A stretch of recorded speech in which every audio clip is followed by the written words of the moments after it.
मेरे यूपी के भाइयों, बोलने दो। देखिए, यहां पे बैठे हुए मेरे मन में एक पुरानी बात आई। 32 साल पुरानी बात है।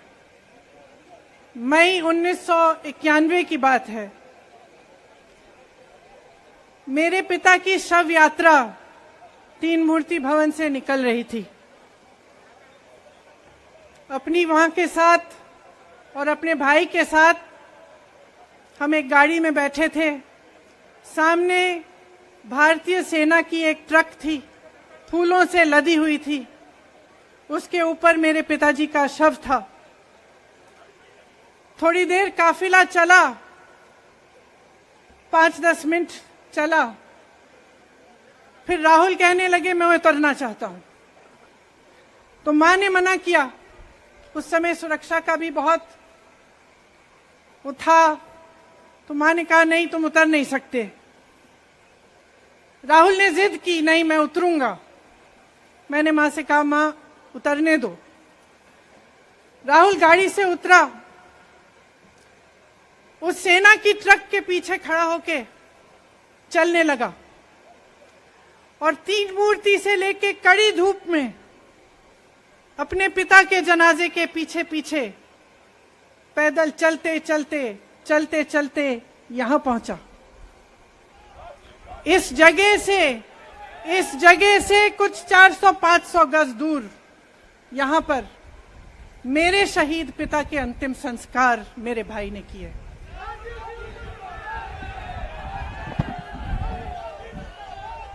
सुनिए,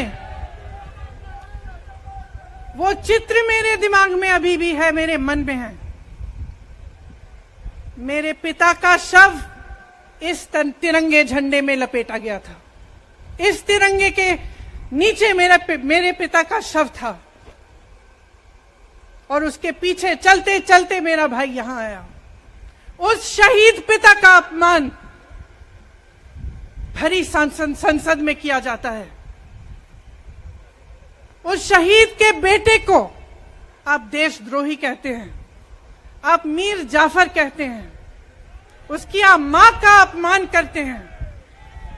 आपके मंत्री मेरी मां का अपमान भरी संसद में करते हैं। आपके एक मुख्यमंत्री कहते हैं कि राहुल गांधी को पता भी नहीं है कि उनका पिता कौन है। आपके प्रधानमंत्री भरी संसद में खड़े होकर कहते हैं कि ये परिवार नेहरू नाम को इस्तेमाल क्यों नहीं करता। पूरे परिवार का अपमान करते हैं। कश्मीरी पंडित समाज के रिवाज का अपमान करते हैं, जिसके तहत एक बेटा अपने बाप के मरने पर पगड़ी पहनता है, परिवार की परंपरा को आगे बढ़ाता है। लेकिन आप पर कोई मुकदमा नहीं होता।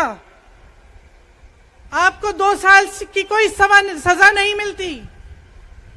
आपको जेल की सजा नहीं मिलती। आपको संसद से कोई बाहर नहीं निकालता। आपको मना नहीं करता कि 8 सालों के लिए आप चुनाव नहीं लड़ सकते। क्यों? मैं पूछना चाहती हूं क्यों? आज तक हम चुप रहे हैं। हमारे परिवार का अपमान करते गए। मेरे भाई ने क्या कहा? संसद में वो मोदी जी के पास गए और उनसे गले लगे। मेरे भाई ने कहा मैं आपसे नफरत नहीं करता हूं, मेरे दिल में आपके लिए कोई नफरत नहीं है। हमारी विचारधारा अलग है, लेकिन हमारी नफरत की विचारधारा नहीं है। तो मैं पूछना चाहती हूं, एक आदमी का कितना अपमान करोगे? कितना अपमान करोगे? क्या यही है इस देश की परंपरा? आप परिवारवादी कहते हैं, तो भगवान राम कौन थे? भगवान राम को वनवास में भेजा गया। उन्होंने अपने परिवार, अपनी धरती के प्रति अपना धर्म निभाया। क्या भगवान राम परिवारवादी थे? क्या पांडव परिवारवादी थे कि वो अपने परिवार की संस्कारों के लिए लड़े। और हमें क्या शर्म आनी चाहिए कि हमारे परिवार के सदस्य शहीद हुए इस देश के लिए, कि इस झंडे में उनका खून है, इस धरती में उनका खून है, इस देश के लोकतंत्र को मेरे परिवार के खून ने सींचा है। और जो सोचता है कि हमें अपमानित करके हमें डराएंगे, हमें धमकाएंगे, जो सोचता है कि तमाम एजेंसियों को लगाकर हम पे छापे मारकर हमसे कुछ भी कर ले, हमें डराएंगे, वो गलत सोचते हैं। हम डरने वाले नहीं हैं। हम और मजबूती से लड़ेंगे। हम इस देश के लोकतंत्र के लिए कुछ भी करने के लिए तैयार हैं। इस देश के लोकतंत्र को, इसकी नींव कांग्रेस पार्टी के महान महापुरुषों ने डाली है। कांग्रेस पार्टी लड़ी इस देश की आजादी के लिए और आज भी इस देश की आजादी के लिए ही लड़ रही है।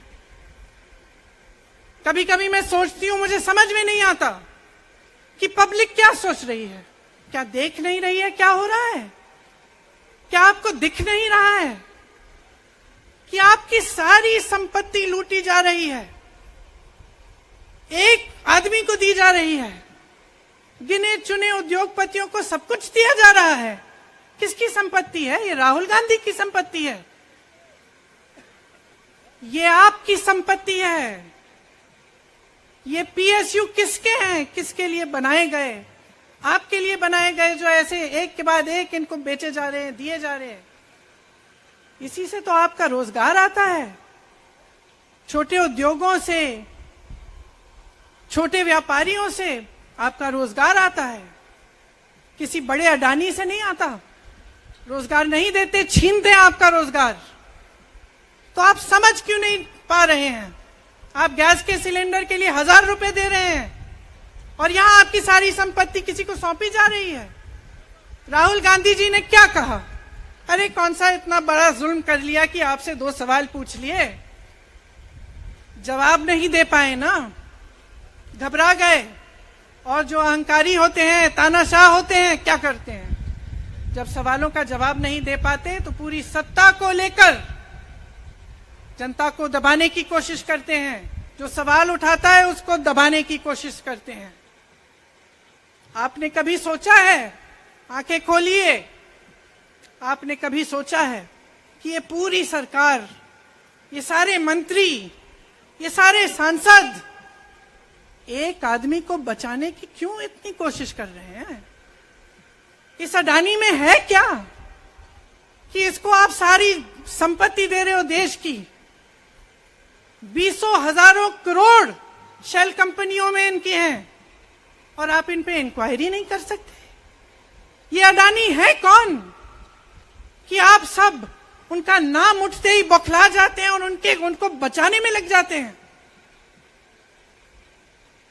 देखिए, आप इस देश के देशवासी हैं, ये देश आपका है, ये लड़ाई आपकी है। आज तमाम नौजवान बेरोजगार क्यों हैं? हम इश्तेहार तो देख रहे हैं, होर्डिंग देख रहे हैं, मदर ऑफ डेमोक्रेसी लिखा है, कहते हैं कि हमारी अर्थव्यवस्था बहुत तेजी से आगे बढ़ रही है, तो इतने नौजवान बेरोजगार क्यों हैं? तो जहां जहां हम जाते हैं बेरोजगार नौजवान क्यों दिखते हैं? इतनी महंगाई क्यों है? इतनी महंगाई क्यों है? क्या आप इतने बड़े काम कर सकते हो लेकिन एक गैस सिलेंडर का दाम कम नहीं कर सकते? आप छोटे व्यापारियों की मदद नहीं कर सकते? आप रोजगार नहीं बनवा सकते? तो फिर आपकी सरकार किस काम की है? लोगों को दबाने के लिए है या अडानी जी को आगे बढ़ाने के लिए है? तो आज ये समय आ गया है कि हमें गंभीरता से सोचना पड़ेगा। ये सरकार पूरी कोशिश करती है कि आपका ध्यान भटकाया जाए। अब आप सोचिए, कन्याकुमारी से कश्मीर तक एक आदमी चला, उसके साथ लाखों लोग चले, क्या पैगाम लेके चला? किस लिए चला, उसके दिल में क्या भावना थी कि लाखों लोग देश भर से उससे जुड़ के चले। समता, एकता की भावना थी। आज आपके सारी मीडिया, आपके सारे मंत्री, आपके सारे सांसद, आपके सारे कार्यकर्ता कह रहे हैं कि राहुल जी ने विदेश जाकर देश का अपमान किया, राहुल जी ने एक वर्ग का अपमान किया। क्या एक आदमी जो कन्याकुमारी से लेकर 5000 किलोमीटर कश्मीर तक चल के ये रोज रोज कहता है कि इस देश को एक होना चाहिए, सबको समान दृष्टि से देखना चाहिए, क्या ये आदमी देश का अपमान कर सकता है? क्या ये आदमी एक वर्ग का अपमान कर सकता है? तो ये आदमी क्या कर रहा है?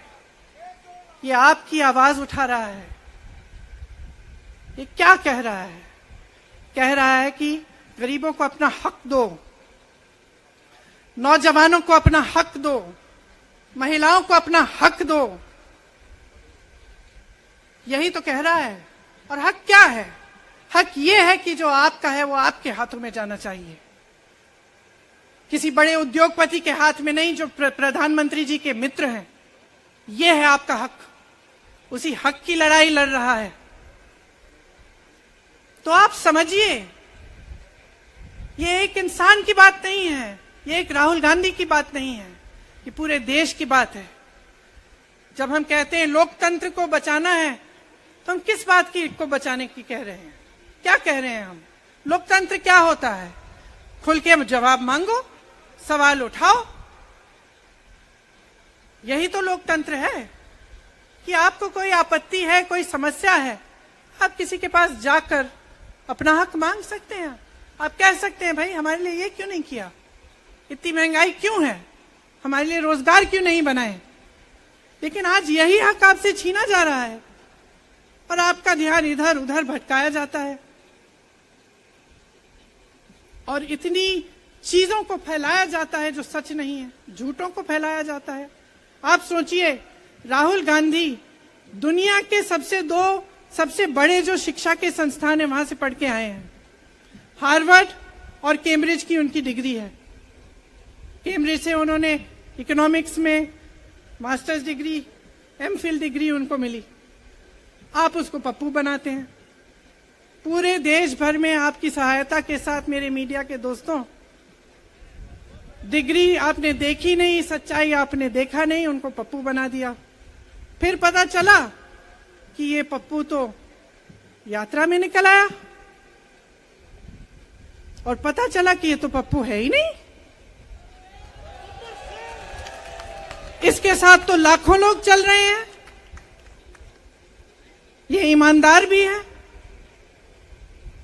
ये सब बातों को समझता भी है, ये जनता के बीच जा रहा है, जनता की समस्याओं को सुन रहा है, तो जनता इसके साथ चली जा रही है। तो घबरा गए कि राहुल गांधी ने संसद में वो सवाल उठाए जिनका उनके पास जवाब नहीं है।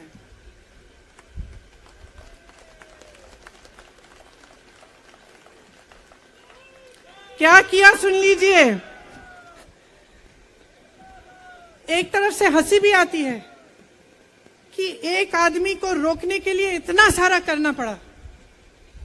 जिस आदमी ने राहुल जी के खिलाफ सूरत में कंप्लेंट लगाई, आपको मालूम है कि पिछले साल उसने खुद कचहरी में जाके बोला इस पे आप स्टे लगा दीजिए। 1 साल के लिए अपने ही केस पे स्टे लगवाया। फिर वापस कब गए केस खुलवाने के लिए? राहुल गांधी के संसद में अडानी पे के भाषण देने के 1 हफ्ते बाद। 1 हफ्ते बाद वो आदमी वापस जाता है, कहता है केस खोल दी, सुन लीजिए अब हम तैयार हैं। 1 महीने के अंदर अंदर जज कह देते हैं कि राहुल गांधी को 2 साल की सजा मिलेगी। आपने देखा इस देश में कितने केस हैं कि जेल में 10 साल के लिए पड़े रहते हैं, उनकी सुनवाई नहीं होती। ये तो सुनवाई भी फट से हो गई, जजमेंट भी फट से हो गई, सजा भी फट से हो गई। और आपने कह दिया अगले दिन कि 8 सालों के लिए ये चुनाव नहीं लड़ सकते, संसद से बाहर कर देंगे इनको। वाह वाह वाह वाह वाह वाह, बहुत धैर्य है आप में। अरे कायर हैं, कायर है इस देश का प्रधानमंत्री। लगा दो केस मुझ पर, लगा दो केस मुझ पर, जेल ले जाओ मुझे भी, लेकिन सच्चाई ये है कि इस देश का प्रधानमंत्री कायर है।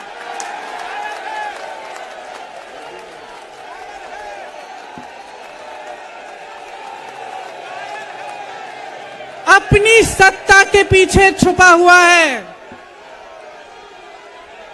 अहंकारी है, और इस देश की बहुत पुरानी परंपरा है, इस देश की बहुत पुरानी परंपरा है, हिंदू धर्म की पुरानी परंपरा है कि अहंकारी राजा को जनता जवाब देती है।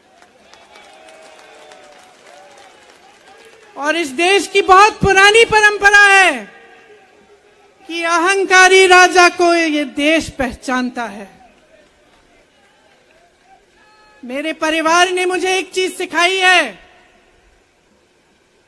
कि ये देश दिल से बोलता है और दिल से सुनता है। ये देश सच्चाई को पहचानता है, और मैं जानती हूं कि आज वो दिन है जब से सारा कुछ बदलने लगेगा।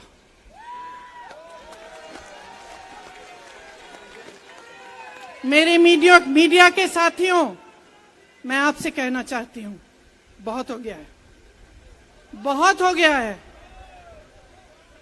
मैं जानती हूं आप पर कितना दबाव है, मैं जानती हूं कि आपको लाइन भेजी जाती है कि आज आपको ये कहना है, आज आपको ये लिखना है, लेकिन आपकी एक बहुत बड़ी जिम्मेदारी है। आज लोकतंत्र खतरे में है।